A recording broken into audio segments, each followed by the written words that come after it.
শোনো, আমার রুমে আব্বু আম্মু বারবার আসে। এই রুমে আব্বু আম্মু আসবে না। তুমি এই রুমে লুকিয়ে থাকো। যদি কেউ আসে তাহলে? আচ্ছা দাঁড়াও, তোমাকে ঢেকে রাখবো, তাহলে আর কেউ তোমাকে দেখতেও পাবে না। ঠিক আছে। তুমি এখন লুকিয়ে থাকো, আমি সকালবেলায় তোমার সাথে দেখা করব।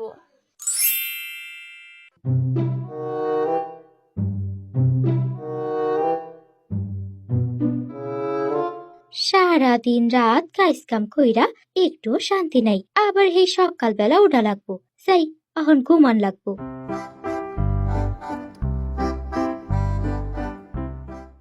এই কি, আমার বিছানার চাদর কই? চাদরটা ওখানে রাখছে কেডা?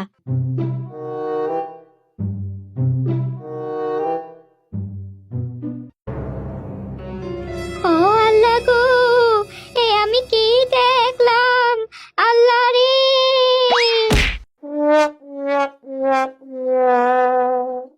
এই বুয়ার চিৎকারের আওয়াজ পেলাম না। বুয়ার চিৎকারের আওয়াজই তো পেলাম। চল তো গিয়ে দেখি কি হয়েছে।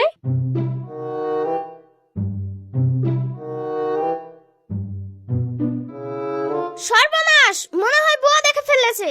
গিয়ে দেখি আসলে কি হয়েছে। বুয়া, এই বুয়া, কি হয়েছে? আপু, কি হয়েছে? এত চেঁচামেচি কিসের? দেখ, বুয়া মনে হয় অজ্ঞান হয়ে গেছে। পানি ছিটাতে হবে, একটু পানি নিয়ে আয় তো। আচ্ছা, নিয়ে আসছি। আরে পানি ছিটাও তাড়াতাড়ি। এই তো জ্ঞান ফিরেছে। বুয়া, কি হয়েছে? আফা, আফা গো আফা, আমি কি দেখলাম? কি হয়েছে বুয়া, কি দেখছো? ওইখানে একটা ভূত দেখছি আফা। ওরে আল্লাহ রে, এটা কি ভূত? ও হনু ভূতটা আছে। আল্লাহ রে! আরে সর্বনাশ, এই কঙ্কাল এখানে আসলো কিভাবে? কি ভয়ঙ্কর ব্যাপার! কঙ্কাল আসলো কোথা থেকে?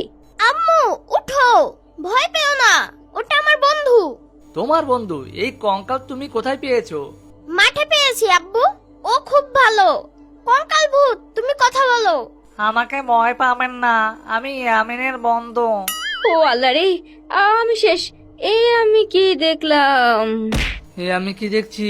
কঙ্কাল কথা বলে? ইক, হায় হায়, সবাই অজ্ঞান হয়ে গেছে। সর্বনাশ, আমি পালাই তবে।